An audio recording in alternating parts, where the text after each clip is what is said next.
السلام عليكم ورحمة الله. تحية لجميع الإخوة. انتظرونا إن شاء الله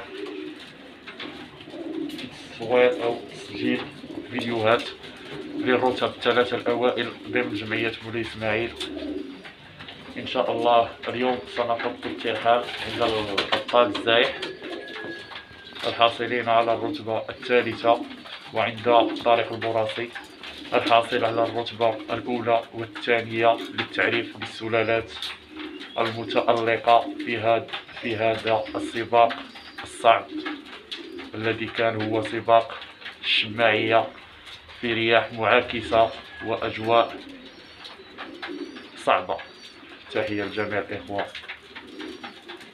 كان معكم أخوكم في الله مبدع.